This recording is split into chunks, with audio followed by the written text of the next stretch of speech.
Olá, seja bem-vindo a mais um episódio do Somos Mais Que Um, nosso bate-papo sobre carreira, sobre trilha, sobre caminhos. Eu tenho observado, depois eu vou te apresentar aqui, Lola, que eu tenho falado muito de educação nos últimos encontros. Eu trouxe muitas pessoas de educação. Eu falei, não, a gente precisa quebrar um pouco e falar de outros aspectos da carreira, do caminho. Por isso eu vou conversar, bater um papo aqui com a Lola Serri, é Serri mesmo. Mas o seu Insta, não sei, é Cherry, não é? Na verdade, era assim, por grafia Cherry, quando meus avós chegaram no Brasil, né? E o sonho deles era corrigir o nome. Eles não conseguiram. E meu pai, então, falou assim, não, eu vou conseguir corrigir o nome. Tanto que na família tem grafia de todos os jeitos, né? Porque fala Cherry. E aí registraram o CH. E quando nós tiramos cidadania, precisou corrigir o nome, né? Teve que registrar igual é na Itália. E aí eu já tinha, todo mundo já conhecia como Lola Cherry, meu irmão também. E aí o que nós fizemos? Só mudamos em documento, porque as outras coisas já tinha. Então ficou e-mail pro Cherry. Mas é uma confusão. Eu fiquei na dúvida, porque tinha lugares que eu via Serri, tinha vezes Cherry. E aí eu falei, gente, eu vou perguntar primeiro, porque eu gosto de perguntar, porque o meu sobrenome é bem diferente, que é Cachito. É verdade. E as pessoas me chamam de Cachito, mais me chamam de Calixto, de Cacheta, de tudo quanto é nome. E eu já meio que acostumei, eu falo, não, pode me chamar do que você quiser, depois você se lembra. E a Lola, ela é uma profissional da área de marketing, atendimento, ela vai contar a história dela aqui um pouco, mas nós vamos falar de um assunto um pouco diferente. Nós vamos falar de network, que tem a ver tudo com carreira, mas nós vamos falar de network conversando sobre esporte, que aí você vai contar o esporte na sua vida. Então, eu queria primeiro te agradecer por estar aqui, por me dar a oportunidade da gente ter esse papo. Sabe que outro dia desses eu comentei, acho que no dia que eu postei, um amigo meu, Fernando Campos, falou assim, você vai entrevistar a Lola? É verdade, várias pessoas me perguntaram. E eu queria que você contasse um pouco quem é essa pessoa, quem é a Lola. Eu sei que você é daqui, saiu daqui, ficou um tempo fora. Exatamente, aí bate e volta. Mas prazer, eu quem agradeço a oportunidade. Bom, na verdade, voltando ao nome, né, Ana Carolina, porque eu acho que tem gente que sempre questiona e sempre vai ter alguém falando assim, mas não é Lola? E, enfim, eu já me acostumei com as grafias erradas, né, com as entonações. Eu já te chamei de Lola, é Lola. Eu agora já assumi vários papéis, então tá tudo certo, eu me acostumei com isso. Eu sou daqui de Ribeirão Preto mesmo, desde criança, a gente vai entrar no assunto da educação um pouco, né? Até mesmo para chegar onde você quer, porque a gente não parava muito, nós somos muito ativos, então o esporte sempre esteve em nossas vidas, né? Eu me formei em publicidade, tentei trabalhar aqui em Ribeirão, mas o meu caminho foi São Paulo. E eu me realizei em São Paulo, né? Eu olho para trás hoje e eu vejo que como eu fui feliz, apesar de tanto transtorno em São Paulo, é uma cidade turbulenta, mas eu adorava a rotina de São Paulo. Você sabe que nós temos uma brincadeira, Lola. Já fica à vontade. Na nossa família aqui, porque todas as vezes que a gente vai a São Paulo, meu filho nasceu em São Paulo, nós moramos em São Paulo, na hora que eu entro na cidade, eu falo assim, nossa, cheguei em casa. Aí meu filho e minha esposa já ficam esperando a hora que eu vou falar isso, porque São Paulo para mim é minha casa. Exatamente. Um amigo uma vez perguntou, você não tem saudade de Ribeirão? Eu falei assim, não muito. Eu venho com a mala pronta para não ficar mais nenhum dia, né? Nossa, ele achou uma pronta. E aí ele tentou descolar que realmente aqui era meu lugar, né? Mas aí ele fez uma pergunta, de onde você sente falta quando você deita na cama? Qual a cama que você tem vontade de voltar para a cama da minha casa? Mas hoje, depois de muitos anos em São Paulo, hoje, aqui em Ribeirão, eu acho que aquele foi um tempo, né? Hoje eu já não me vejo mais naquela vida louca de São Paulo.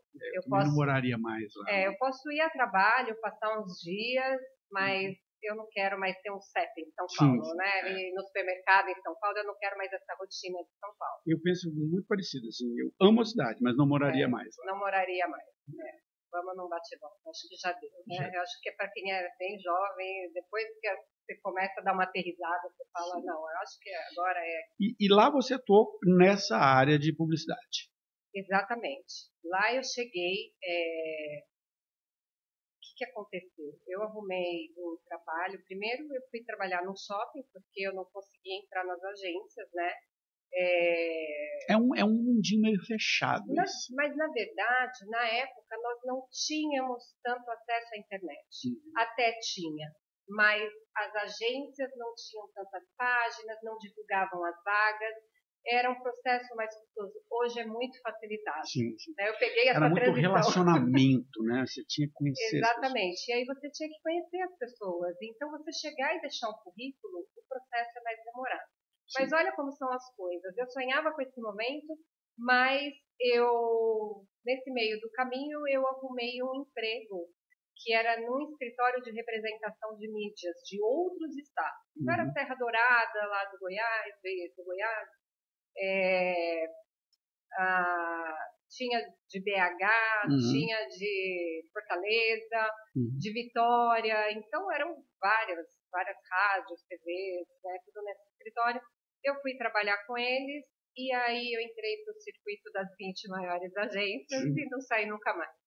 Então, eu fazia esse circuito, eu levava todos os produtos, mas a parte divertida disso na época, o veículo, né, que era o nosso papel, nós somos titulados de veículo. Sim.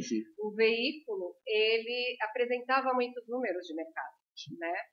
E lógico que você compara os números de outros estados, como São Paulo e Rio de Janeiro, é muito diferente. Não dá nem para comparar, né? E os mídias que nos recebiam, eles não gostavam muito. Mas, na minha primeira reunião, o meu chefe, na época, ele tinha um almoço, foi no primeiro dia de trabalho.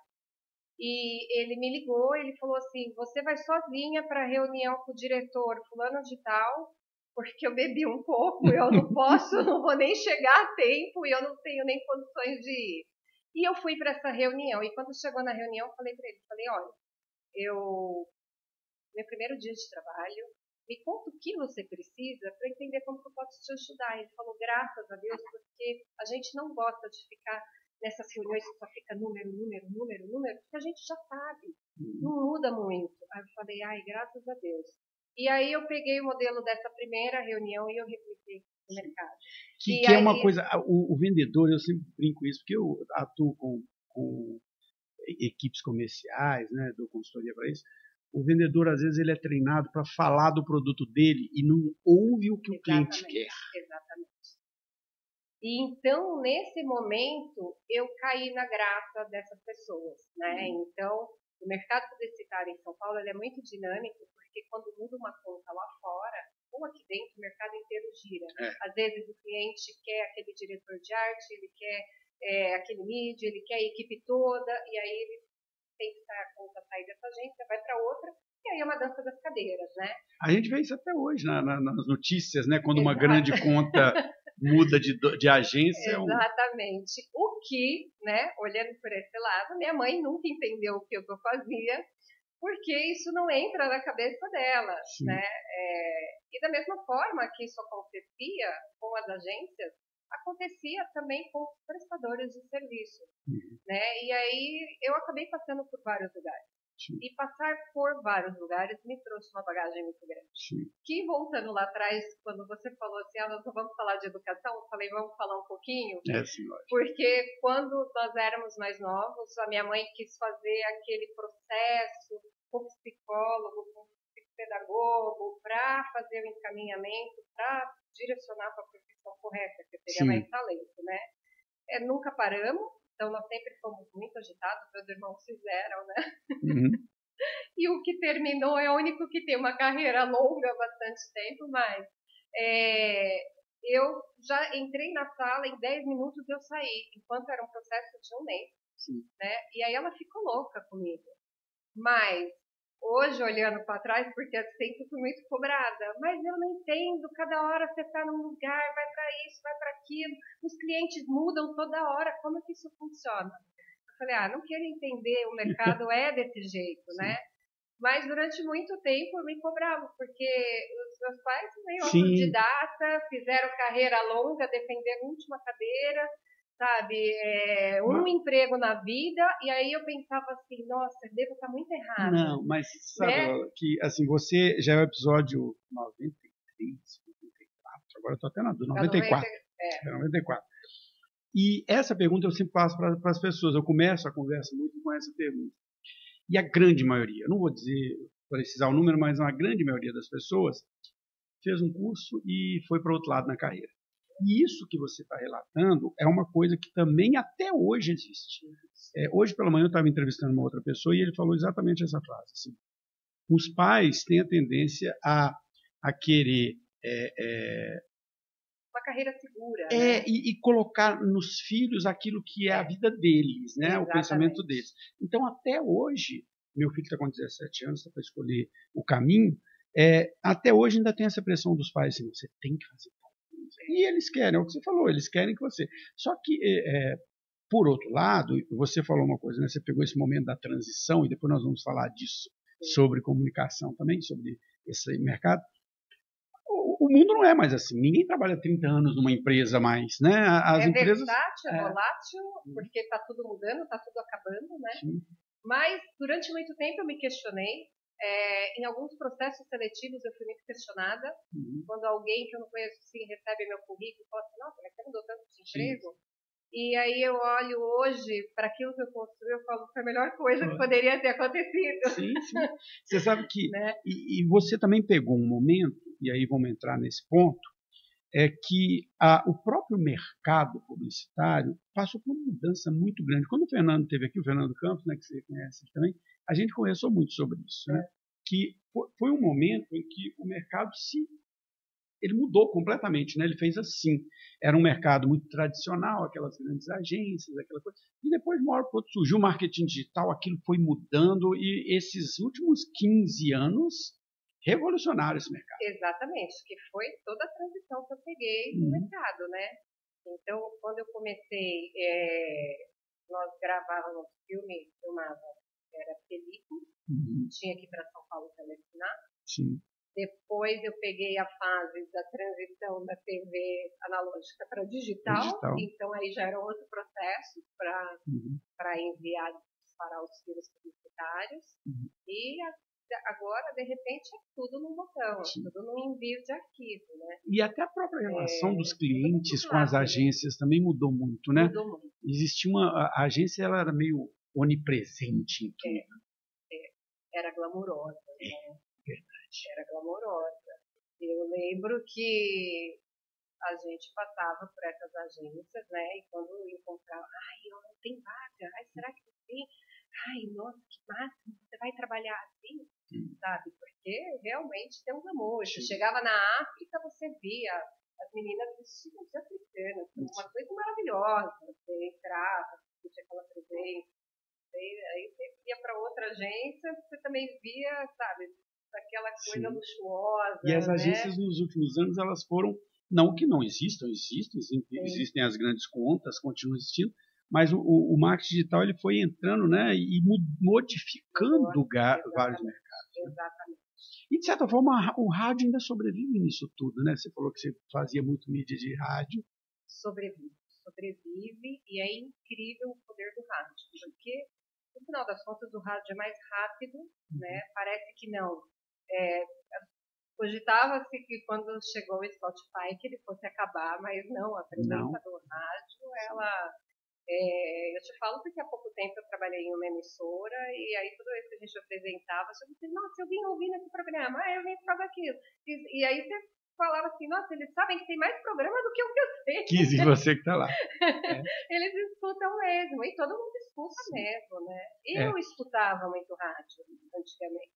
Sim. E o rádio tem muito essa coisa, que a TV, é o que você estava falando ali, da produção de um filme publicitário.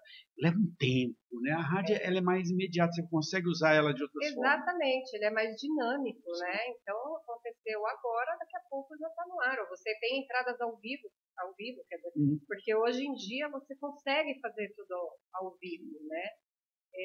Ou seja, a plataforma digital trouxe mais dinamismo. E lógico que com isso o mercado tem que ser dinâmico também. Agora, voltando àquela parte do será que eu fiz tudo certo, Sim. né? Hoje, para algumas vagas, é extremamente importante você conhecer todo o processo. Verdade. E hoje aí, isso é valorizado. Eu me sinto na vantagem agora, porque a nova geração, não desmerecendo, mas eles trazem uma cultura de que isso não está no meu escopo, né? E não quer aprender. Não, isso e não faz questão de aprender. É muito triste isso, porque serão pessoas limitadas. Né? Lolis, eu já entrevistei várias pessoas de RH aqui, e esse é um dos maiores comentários. Eu não gosto muito de ter essa visão pré-conceituosa, todos são assim, mas não sou eu que estou dizendo, são os profissionais de RH que estão dizendo assim, existe uma nova cultura profissional que é assim, não, eu faço aquilo que é o meu escopo. Exatamente. Tudo que está falando, não, isso eu não faço. Exatamente. Só que você só aprende fazendo. Só aprende fazendo, entrando em fria, tendo que fazer pelo seu colega, que às vezes passa mal. E é nessas horas que você vai aprendendo, mas você não pode falar não. Você faz, você vira à noite às vezes, porque o mercado publicitário é isso, né? Na hora de apresentar não dá certo, mas hoje em dia é mais fácil, mas na época a gente tinha o plano A, B e C, né? Sim. Que era o impresso, aí tinha o digital e ainda tinha a parte oral do negócio, de um pitch, né? De alguma forma ia dar certo. De algum tinha que sair, né? E aí me conta, tá bom, você ficou muitos anos em São Paulo, realmente o mercado publicitário é muito forte lá, é lá que está o negócio. E aí, como aconteceu essa volta para Ribeirão? Como é que é esse momento? Eu acho que como a vida de muitas milhões de pessoas, o mundo inteiro, né, teve uma quebra, teve uma movimentação aí por conta de pandemia. Nessa época, né, aí que a gente vê o tanto, como a evolução ela foi brusca, né? Eu já trabalhava em casa, já fazia home office, o mercado inteiro não fazia. E eu só tinha o telefone da mesa da pessoa. Você não tinha o celular das pessoas, porque ninguém dava para o trabalho. Sim. E então esse mercado ficou caótico por 2 meses. E São Paulo foi muito trágico, você não saía de dentro de casa, não podia sair. E é um negócio de relacionamento, né? E é um negócio de relacionamento, então você não encontrava as pessoas, você não tinha como falar com as pessoas, né? E o mundo começou a cair nesse momento. Foi uma ruptura, é o que você falou, não foi uma evolução. Foi uma ruptura, foi brusco, né? E aí, o que aconteceu? Nesse momento, eu estava buscando patrocínio. Eu estava fechando um contrato com uma operadora de turismo, que ia assumir 50% de uma rede de lojas. Estava fechando um contrato com uma empresa que ia fazer um summit gigantesco. Nossa, essa área de eventos morreu. Foi ruim, né? E o alinhamento mundial das marcas é que eventos seria dali para 2 anos, porque neste período eles iam investir em melhorias, em cuidado, ia destinar toda essa verba aí para as famílias, né, que sofreram com a pandemia. Então, eu fiquei esse período que eu falei assim, então eu não tenho como trabalhar. E aí, nesse momento, eu vim para Ribeirão para ficar com os meus pais. E, de repente, eu fazia mais bate e volta para São Paulo, né? Antes era o contrário, mas aí o papai não estava bem. Então, eu falei, quer saber? Eu acho que eu vou me mudar. Eu vou passar 2 anos em Ribeirão. Muita gente fez essa mudança, né, na época da pandemia. Não só para Ribeirão, digo assim, essa volta para a cidade, muita gente fez isso. Né? Exatamente. Foi exatamente naquela conversa que me falaram, mas de onde você sente saudade, que aquilo cresceu na minha cabeça. Porque, de certa forma, aqui eu tenho um passado afetivo, né? Então, as relações foram construídas desde a infância. Exatamente. Então, pensando nisso, eu falei, eu vou sem dó nesses 2 anos. Papai não está bem, papai não estava bem, então eu organizei minha mudança sem falar para ele. E aí, quando estava tudo certo para sair de São Paulo, eu vim para Ribeirão. Infelizmente, 2 dias depois, papai faleceu. E aí eu fiquei mesmo, porque aí eu tinha que ajudar minha mãe, né?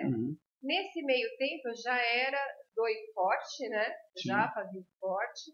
Então, quando eu estava aqui nesse período, eu ia nadar com a minha mãe e com minha sobrinha. Que a gente não estava podendo trabalhar, a gente tinha que fazer alguma coisa. Podia trabalhar, então eu ia preencher o tempo, né? Exatamente. E foi aí que eu fui ficando, né? E passou o tempo que já estava próximo aos 2 anos. Eu fui convidada a cobrir licença na paternidade da Melina. E aí, nesse momento, quando eu terminei a licença maternidade, que eu já ia para São Paulo, eles me convidaram para ficar em Ribeirão. Então, aí eu falei, quer saber, eu já não me vejo tanto em São Paulo, né? Nesse meio tempo, eu já tinha começado a nadar em águas abertas, a vida já estava voltando ao normal. Sim. Então, eu decidi ficar por aqui. São Paulo tem uma coisa, não sei se... Eu amo a cidade, gosto demais. É uma cidade que, por um lado, ela dá oportunidades. Depois nós vamos falar sobre network lá na frente. E a gente começou a nossa conversa lá, quando começamos a bater papo sobre essa entrevista, sobre a dificuldade de fazer relacionamento aqui. E São Paulo tem uma coisa engraçada nesse sentido. Relacionamentos profissionais você faz com muita facilidade. Muito mais facilidade. Muito mais, mas você não faz amizades. Né? Então, é aquela história de você ter uma semana extremamente ocupada, mas chegar no final de semana, às vezes, você não ter ninguém para conversar. Né? São Paulo tem essa característica. Exatamente. São Paulo é desse jeito. É mais fácil você ter um relacionamento comercial do que um relacionamento pessoal, né? Tanto que é a cidade dos solitários. Sim. Né? E quando eu cheguei aqui em Ribeirão, para mim, a questão, assim, nós íamos para trabalhar e eu fui percebendo, não por mim até, foi pela minha esposa. Minha esposa é extremamente social, uma pessoa extremamente social, você vai conhecer daqui a pouco. E ela teve dificuldade de fazer amizade. Eu falei, gente, que cidade? O que está acontecendo? Ela ter dificuldade de fazer amizade. E aí, na nossa conversa, você falou assim que mesmo você, quando voltou, você também sentiu um pouco disso, né? Mesmo tendo a história. Exatamente. Eu acho que nesse momento eu já me sinto, já devia ser uma paulistana. Sim, estava no coração. Já estava no coração, porque quando eu voltei para Ribeirão, cadê os meus amigos? Né? E aí eu comecei a entender que mulher solteira com amigas casadas ou amigos casados não se misturam, os solteiros não se misturam, né? Com casados. E então ficou aquela coisa, fiquei flutuando por aí, né? Mas nesse meio tempo eu já estava com a minha vida mais voltada para o esporte, né? Dedicando ao trabalho, que aí a gente muda um pouco o perfil, né? Quando eu era jovem, a gente estava junto o tempo inteiro, né? Agora, quando você começa a trabalhar, aí você já não tem mais pique, né? E depois de uma certa idade também, você já começa a escolher mais o dia. Sim. Hoje a minha vida é totalmente diurna. Quando a gente sai, eu falo assim, gente, como é que a gente conseguia ficar até virar a noite? É verdade. E é exatamente isso. E a função que eu tinha em São Paulo era uma função que não é valorizada em Ribeirão. Porque aqui em Ribeirão todo mundo fica muito amigo, mas você tem zero relacionamento profissional. É muito difícil. Né? Às vezes eu acho que até por isso São Paulo é uma máquina, né? Porque lá em São Paulo não, todo mundo quer fazer negócio. Porque se eu não fizer um negócio com você, vai vir outro que vai fazer. Então, o pessoal quer estar o tempo inteiro. E se não vai fazer negócio com você, a pessoa está te vigiando, né? Você está antenado o tempo inteiro. Então você tem que estar nesse meio, porque é uma cidade dos negócios. Sim. E aí eu cheguei em Ribeirão e sofri esse choque cultural, né? Até mesmo no trabalho, principalmente no trabalho, porque quando você continua sendo comercial, aí você começa. Demorei para entender que não é uma função valorizada aqui, porque não existe. Concordo. Não existe. E pior, né? Eu tinha uma função muito importante, que era ter este papel e abrir portas para que uma equipe viesse atrás e fizesse fazendo o trabalho. Exatamente. Aqui não, aqui faz tudo. Paga e você faz tudo. Sim. É exatamente assim. Até pelo tamanho das agências, né? São menores, lógico, não tem toda aquela estrutura que existe nas agências de São Paulo. Geralmente, né? E eu não sou desse meio publicitário, mas conheço diversas pessoas do mercado e aqui você vê claramente que o publicitário aqui ele é o comercial, ele é o criativo, ele é o operacional, ele é tudo, né? Mas eu acho que também tem a ver com esse tamanho também das agências e do mercado publicitário como um todo.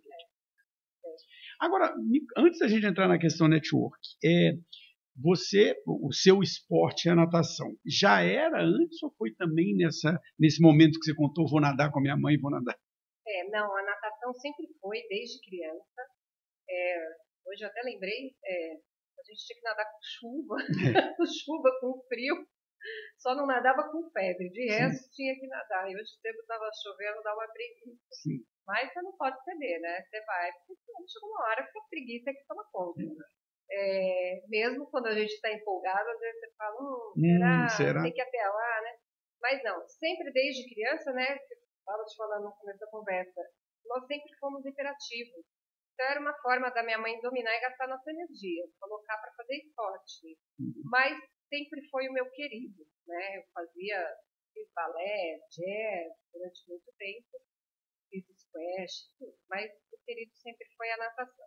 Em São Paulo, eu andava de bicicleta, e andava muito de bicicleta, porque a natação em São Paulo é quase uma cerimônia, né? Sim. Você vai nadar, aí você tem que tomar banho, se trocar, carrega matula, às vezes não dava tempo, mesmo que você vá 6 horas da manhã. Mas às vezes até não dá você tempo, se deslocar, até né? sair e fazer o deslocamento, não dá tempo, né? E se deixar para a noite, às vezes você está voltando meia-noite para casa. Então, até vai nadar às 9 horas, você volta meia-noite. Então, por conta disso, eu comecei a pedalar e eu comecei a gostar muito da bicicleta.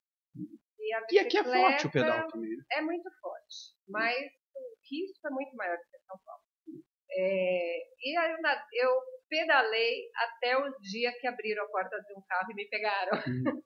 O pedal tem essa... Eu sou de Belo Horizonte e eu andava muito de bicicleta na Pampulha, porque lá era muito seguro. Você tem 18 quilômetros de ciclovia fechada, então depois que eu mudei de Belo Horizonte, eu nunca mais gostei da bicicleta, porque eu acho muito perigoso, realmente. E aí eu fiquei realmente traumatizada. Então, quando eu cheguei em Ribeirão, eu comecei a ficar horrorizada, porque eu liguei para umas pessoas falando que bicicleta estava comigo, mas você tinha que colocar a bicicleta no carro e ir até um lugar para andar. E aí, dependendo de onde você for, só cuidado, sei lá, tem asfalto, qualquer coisa. Cuidado, vamos fazer o seguinte, eu vou encontrá-lo, eu vou pedalando. Não, você não vai pedalando. Depois eu, recobrei o porquê, né? Ribeirão Pretano é bater, presta atenção, dirige com o celular na mão, anda em fila única, né? Você está numa rua enorme e aí a pessoa não consegue andar um carro do lado do outro. E você fala, aqui é muito arriscado. Agora eu entendo por que as pessoas colocam a bike no carro e vai até uma vicinal ou vai até algum parque, né? Eu vejo assim, né, falando do esporte aqui no Ribeirão, eu vejo muito forte. Tem uma questão do basquete, que já foi mais forte, mas Franca é mais forte. Tem a questão do beach tênis, que virou uma mania nacional e aqui é muito forte. Tem a academia, o crossfit. A natação aqui também tem essa comunidade forte, porque ela é mais dentro dos lugares, então você não vê, né? O beach tênis é fora, as coisas são fora, você vê. Mas... Tem uma comunidade grande. Por incrível que pareça, né? Esse pessoal que eu nado aqui é um pessoal que promove muitos eventos, se inscreve em muitos eventos, e montaram esse grupo de águas abertas, né? Que era um lazer, mas não era tanto assim antigamente. Hoje, nós estamos por baixo, mais de quase umas 200. Nossa, enorme. Hoje, no treino, tinha 40 pessoas. E aí é uma comunidade. Porque foi um treino em piscina, né? Se fosse em outro lugar aqui perto, iriam mais pessoas. E é um grupo de amigos que vai se formando, né? Você vai criando uma afinidade muito grande, né? É mais fácil, porque você já tem uma afinidade, sim, né? Ou você começa a se aproximar dessas pessoas e começa a passar mais tempo. E, no meu caso, que são águas abertas, nós viajamos bastante, sim, né? Já tem então, isso no deslocamento. Você cria um outro vínculo, porque às vezes você vai em 20, 30 pessoas, encontra e é muito gostoso, porque um dá suporte para o outro, sim, né? Sim. Por que eu estou te perguntando isso? Porque a gente entra no assunto network, né? Você sempre foi uma pessoa comercial, sabe a importância do network, Lógico que o network, por exemplo, em São Paulo, vai ser feito no happy hour, em outros locais. Nos últimos anos, a gente percebe que isso não é uma característica só de Ribeirão, mas da nossa sociedade como um todo, né? A gente foi ficando difícil fazer amizade, né? E você falou isso, à medida que a gente vai ficando mais maduro, também vai ficando mais difícil criar amizades novas. E o esporte, ele é um espaço, seja qualquer um deles, o beach tennis, o vôlei, a natação, a bicicleta, é um espaço disso, de encontro de pessoas que pelo menos tem uma afinidade. Podemos descobrir outras, né? Mas Exatamente. aquela uma primeira. E a gente vê que esses esportes se tornaram grandes locais de relacionamento, de network, né? de relacionar-se com outras pessoas. Né? Exatamente. Nós temos grupos hoje que saem, eventualmente. E quando vai viajar, acaba esticando para ficar mais dias. Nós nos ajudamos, precisa de alguma coisa. Para mim, isso é muito comum. Eu tenho essa habilidade de pedir, de chegar, de conversar. Que vem do comercial. Mas, né? Que vem do comercial. Mas tem gente que não, que tem uma dificuldade. Então, por exemplo, tem depoimentos de amigos, né, que falam, a natação salvou minha vida, porque eu estava muito presa no trabalho, eu já não tinha mais horário, estava engordando muito. Não que a natação ela seja forte, você faz emagrece porque dá uma fome depois, né? Então, mas a gente brinca que nada para poder comer, né? Mas então, aí você começa a criar esses laços, né? Então, naturalmente surgem essas outras oportunidades e essa amizade. Não, eu percebo isso muito assim no grupo que a minha esposa participa do tênis, do campeonato que ela organiza, é o seguinte. Você vê muito essa característica das pessoas que vêm de fora, que já tem uma certa dificuldade em fazer relacionamento, e Ribeirão, nesse sentido, é complexo. É uma cidade muito ainda da questão de que família que você é, que escola que você estudou, né? Tem muito essa característica. Tem a questão que você falou da solteiros e casados também, né? Porque você acaba vivendo em mundos diferentes, né? E engraçado, em Ribeirão tem muita essa coisa assim dos casais que vão na casa de um fazer um churrasco, vão na casa do outro fazer um churrasco, fica rodando, né? Nas casas. A fofoca é a mesma. A fofoca é a mesma, exatamente. No grupo da minha esposa, o que a gente observou é que gradativamente foi agrupando essas pessoas que de alguma forma estão perdidas por ali, e aquilo que você falou, que eu já ouvi também de muitas amigas dela, ó, o beach salvou minha vida.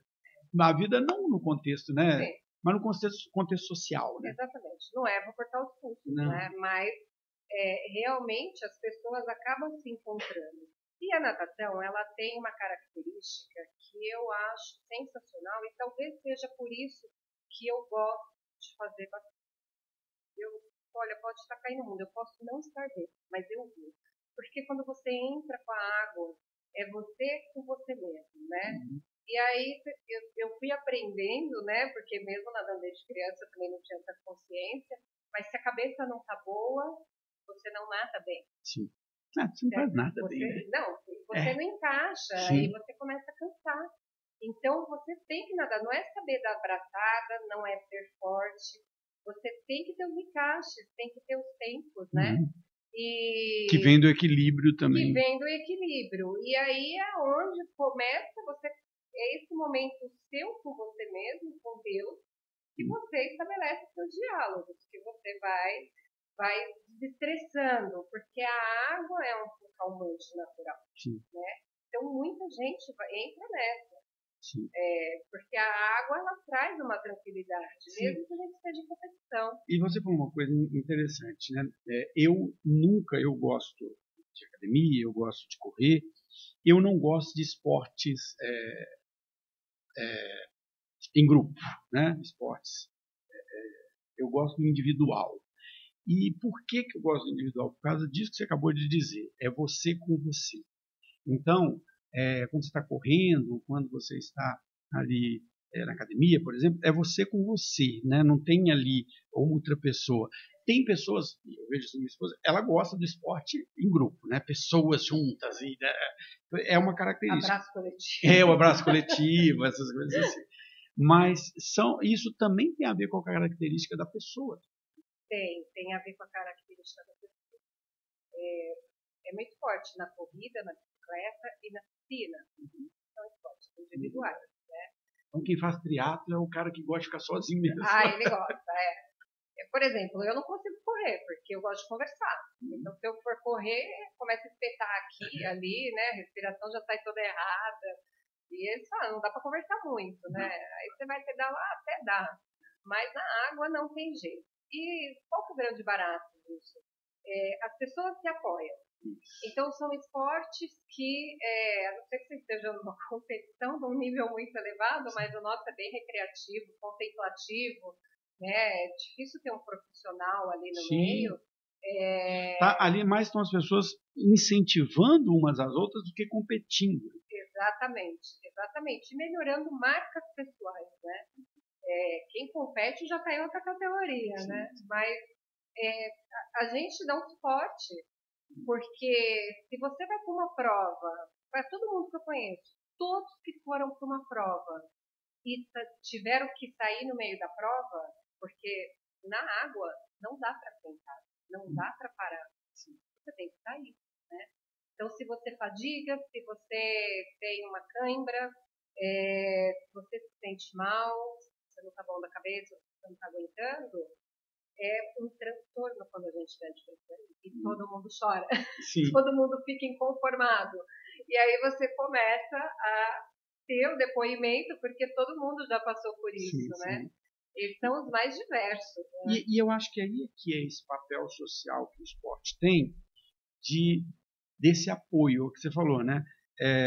Mesmo que ele seja um esporte individual, existe a comunidade em volta que está apoiando, que está ouvindo, que está incentivando, né? Que está fazendo todo esse... Exatamente. Faz muita diferença. Faz muita diferença porque, às vezes, você vê aquela pessoa que você acha o máximo, as meninas que vão nadar 7, 21 quilômetros. Para cada quilômetro nadado são 4 corridas, né? Nossa, então, imagina que você nadar 21 quilômetros, né? E aí você vê essas pessoas falando, não, aconteceu comigo também, acontece. E a gente tem que aprender a saber qual é a nossa hora, né? Só que de um primeiro momento você não aceita, aí depois você começa a entender. Eu tive uns repentes há um tempo atrás que eu comecei a panicar. Sim. Mas não era um pânico, eu nadava peito. Então, quando eu via que eu ia panicar, eu nadava peito. E aí, todo mundo começou a ficar bravo comigo. Mas o que é isso? Você nadando peito? Pô, nadou 4 km de peito? Isso também é loucura. E aí, eu comecei a entender, porque eu não conseguia ficar com a cabeça na água. Na piscina, tudo bem, mas quando eu entrava numa lagoa, no mar, aquilo virava um transtorno, né?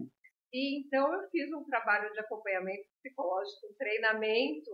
com a equipe toda, porque eles vieram logo, isso já aconteceu comigo. Tem muitos atletas que já passaram por isso, né? É um blackout que dá, campeões, é a coisa mais normal que tem. Então, e aí eu fui fazendo um trabalho devagar para entender que os primeiros minutos, né?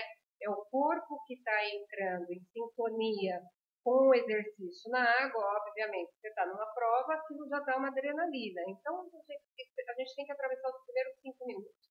E depois ir aumentando aí a frequência. Né? Depois entra num flow ali, né? Eu gosto muito o esporte tem muito isso, com outras coisas também, às vezes você numa leitura acontece isso, que é quando você entra naquele momento que você já não está ali fisicamente, né? O corpo está indo sozinho, e você está em outro lugar. E eu acho que o esporte tem esse papel, né, principalmente quando a gente fala da questão da sociedade, dos grupos sociais, de juntar pessoas. E a gente vê isso com o futebol, a gente vê isso, né? Você vê, é engraçado. A gente falou de que Ribeirão não é uma cidade muito social, que as pessoas são mais afastadas, mas você pega aqui as quadras de futebol, as quadras de beach tennis, as quadras de vôlei, as quadras, tá tudo lotado de gente, grupos e mais grupos de pessoas. Você falou do grupo de bicicleta, você vê grupos gigantes. Então, não tem, mas o esporte tem essa força de juntar pessoas. Né? O esporte tem essa força. Se a gente parar para olhar na história, né, pega a época dos gladiadores, né, para eles era um esporte, né, mas vamos sair dessa era, vamos para os torneios de tênis. O torneio de tênis era um clássico na Inglaterra, nos Estados Unidos, e tanto que são os mais clássicos. Sim, hoje, continuam né, lá. que custam uma fortuna.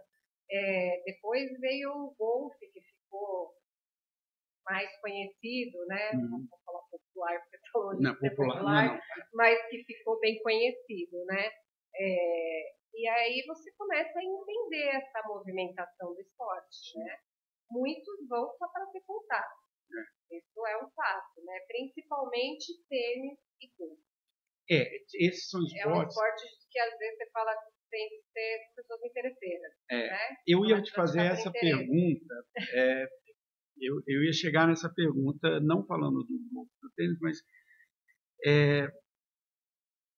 é um espaço de network profissional também. Não que todas as pessoas estejam ali, mas também surgem oportunidades profissionais. Né? Surgem muito.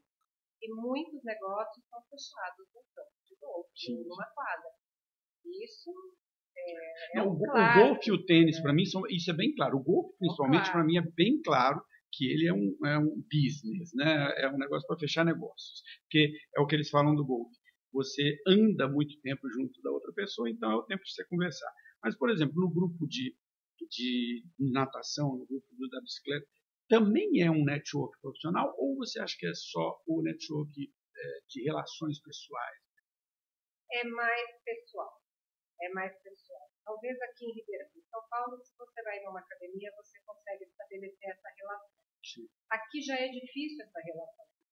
Né? Então, aonde eu consigo alavancar uma oportunidade? Eu sou muito direta.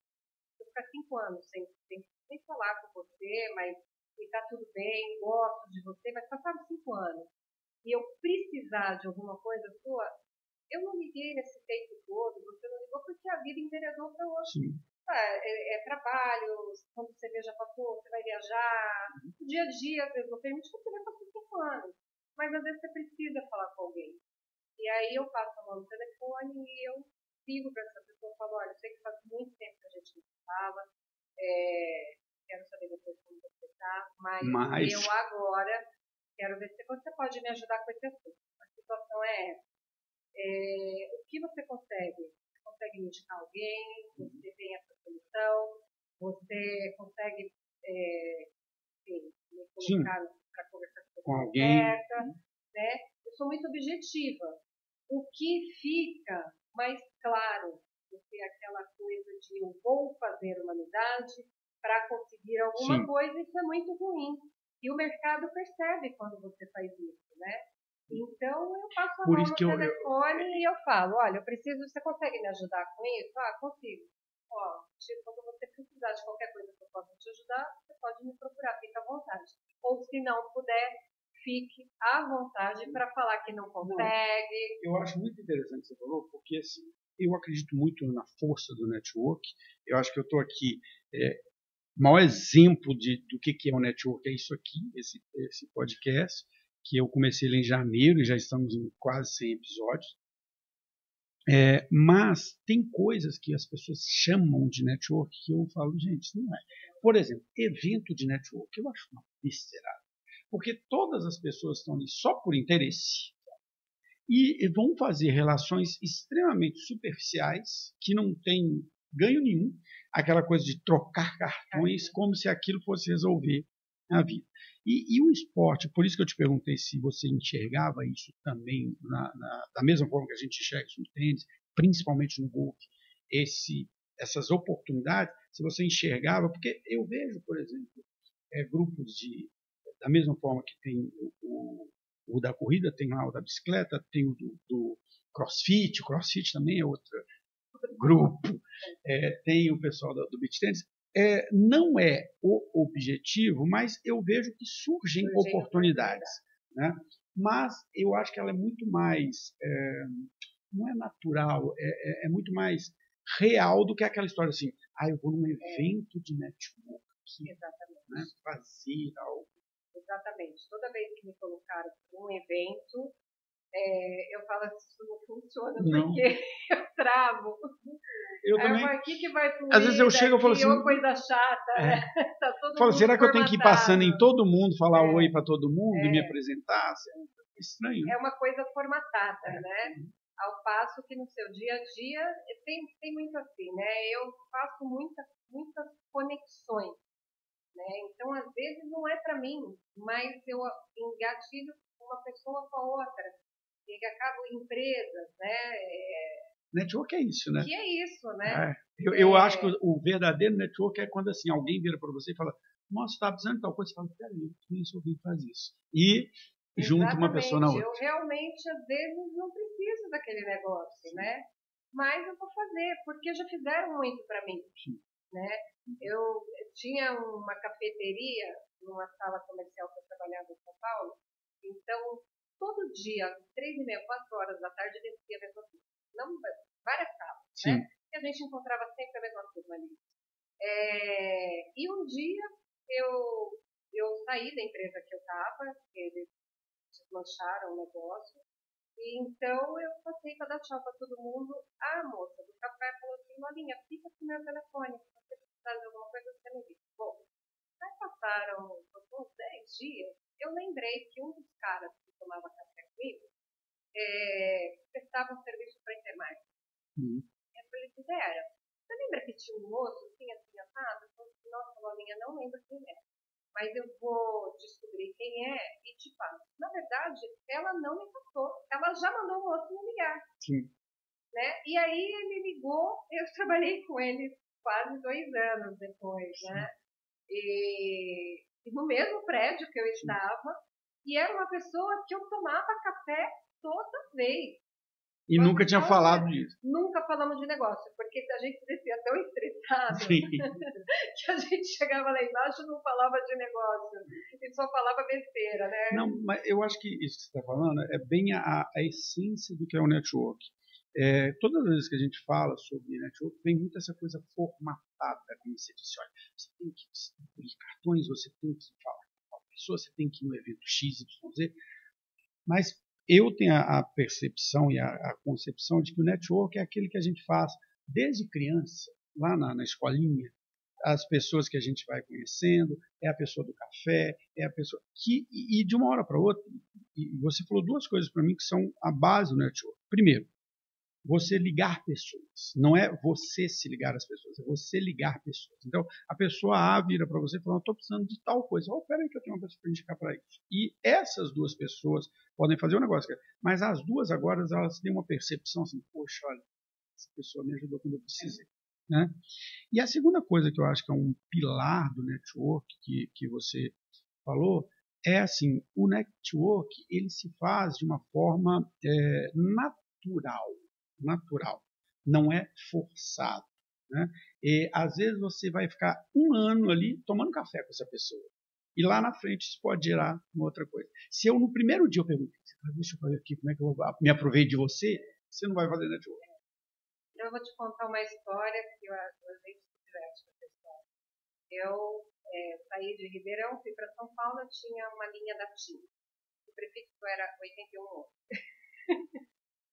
E aí fui para São Paulo e tinha um plano que eram 500 minutos por R$100, né? E aí fui para São Paulo, depois de um tempo a conta pulou para R$700. E aí, nós descontinuamos seu plano. Descontinuou? Então vamos descer de novo para 100. E eu quero mudar o número DDD, então. Mas a senhora não consegue ficar com essa linha. Não, então me dá um prefixo aí, 8111. E aí ela só escolhe esses números aqui, eu escolhi aquele número, né? Acho que levaram 2 horas para entrar, para eu conseguir usar esse número novo. E então, quando foi à noite, meu telefone não parava de tocar e desligava. No dia seguinte, tocava e desligava. Você imagina que isso faz quase 20 anos. Bom, resumindo a história. Era de um empresário, esse empresário bem sucedido em São Paulo. Eu sei o nome dele, né? Conheço, acabei falando com a esposa depois, descobri várias coisas dele. cada hora era um que ligava, era venda de carro, era imóvel. Esse cara tem uma imobiliária porque ele compra imóveis em leilões, ele reforma e ele aluga, vende. Ele é dono de uma indústria química. Né?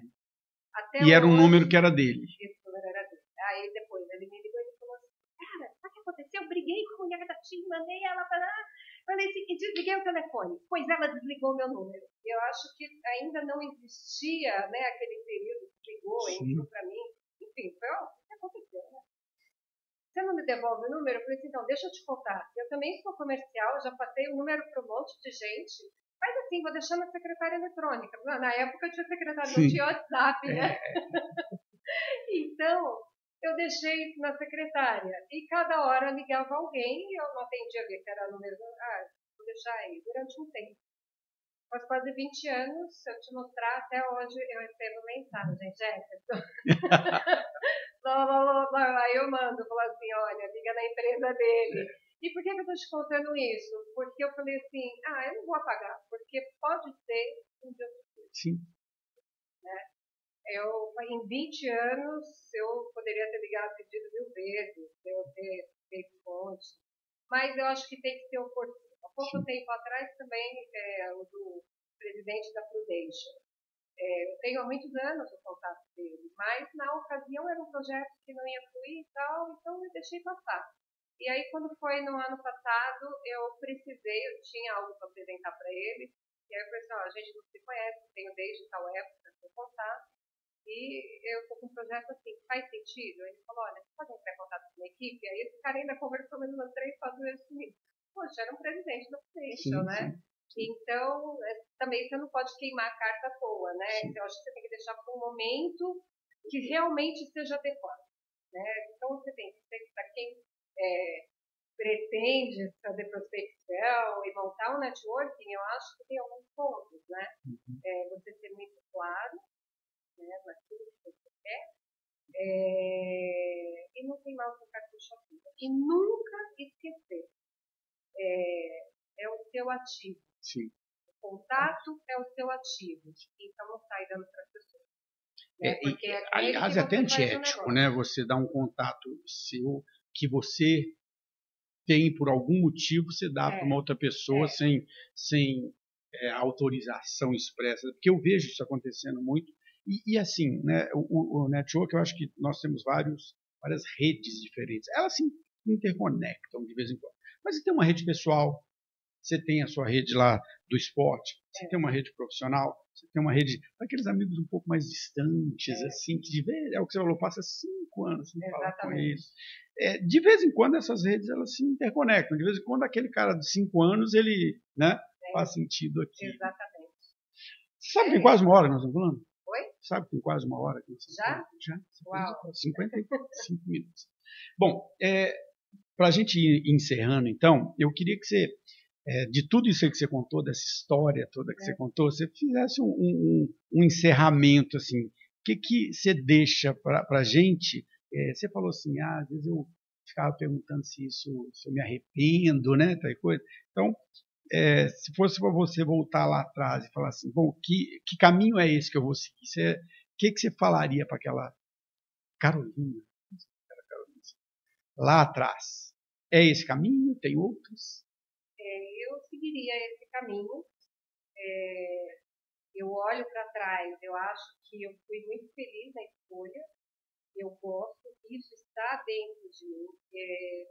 Essa profissão, quando você bate numa empresa, você não conhece, você vai, eu sou curiosa, né? Então eu quero saber o que você está vendendo, eu quero saber como faz, por que você está na frente dos outros, o que você faz para se manter aí? Eu sou curiosa, né? Então é uma coisa minha.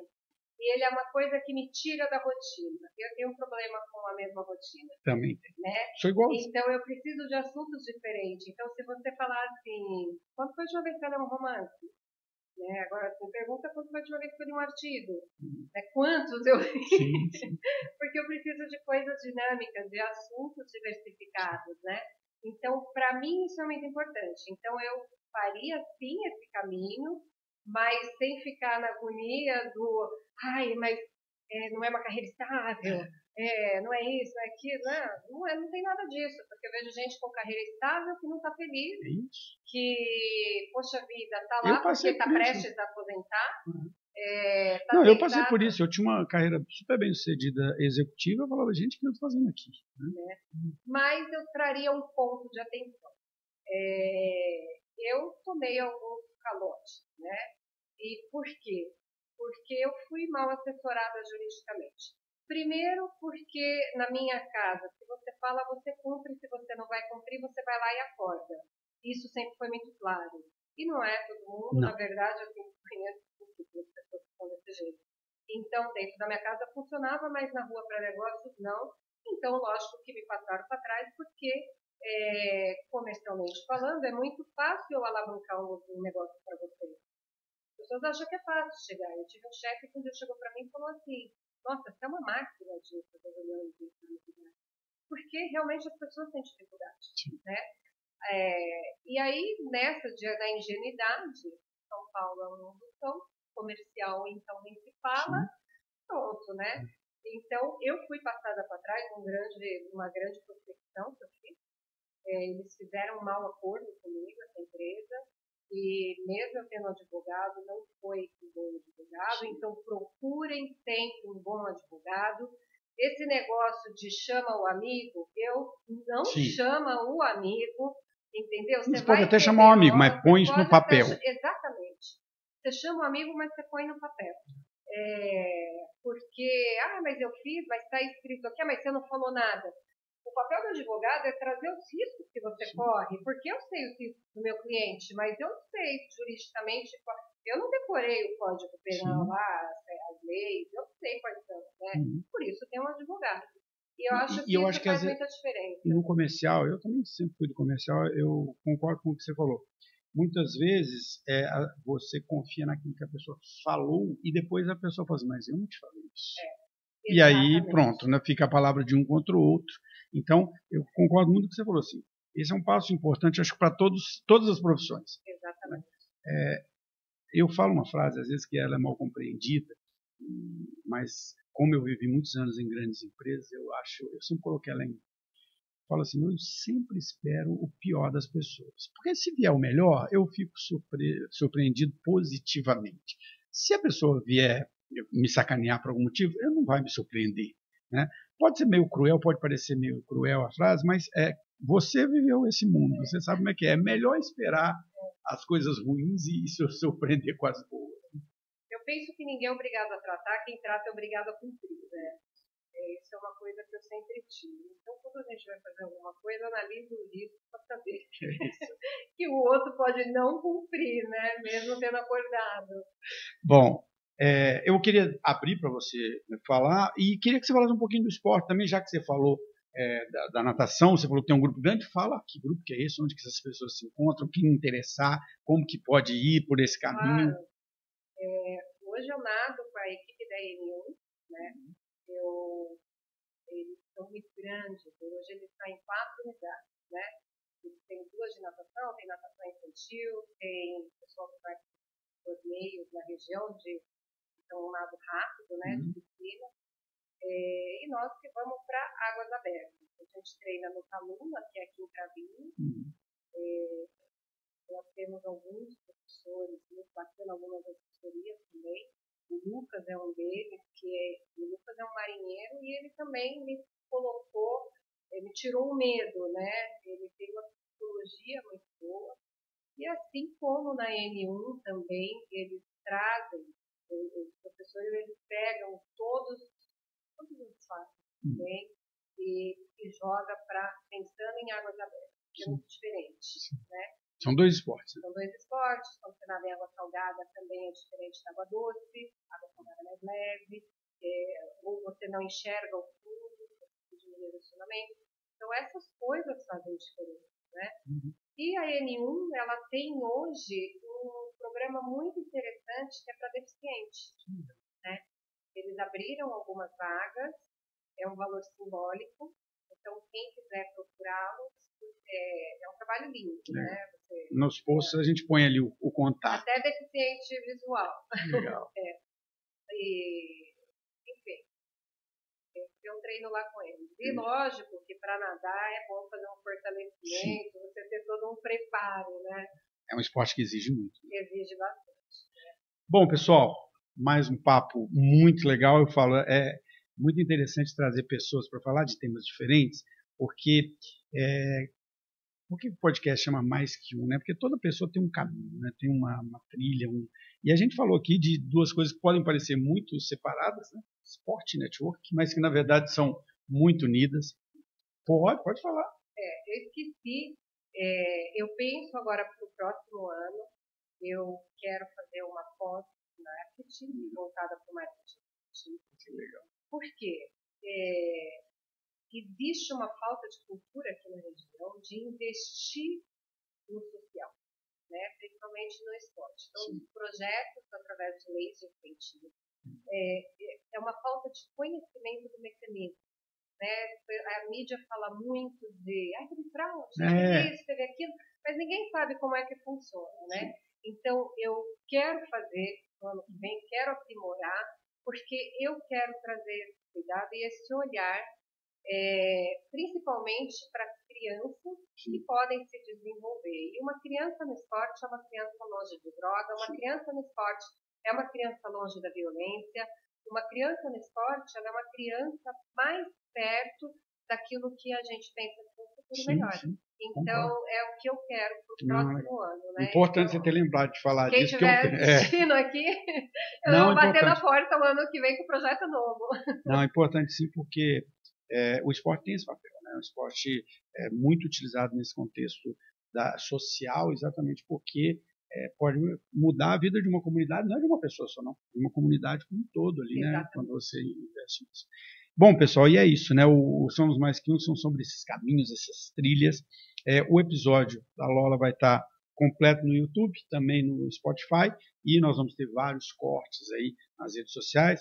Quero aproveitar para te convidar, dia 29 de novembro nós vamos fazer o episódio 100. Você está convidado, vai ser um episódio presencial lá na Faculdade Metropolitana.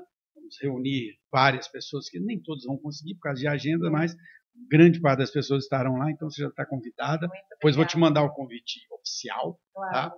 E, pessoal, vocês gostam desse tipo de conteúdo? Quando a gente fala de caminhos de carreira, a gente pode falar com um professor, a gente pode falar com um profissional da área, a gente pode falar de esporte, a gente pode falar, eu já trouxe pessoas que falam de tatuagem, mas todas elas estão contando uma coisa só. A nossa vida é feita de escolhas profissionais e pessoais e elas, na verdade, se juntam em um caminho só que é a nossa vida.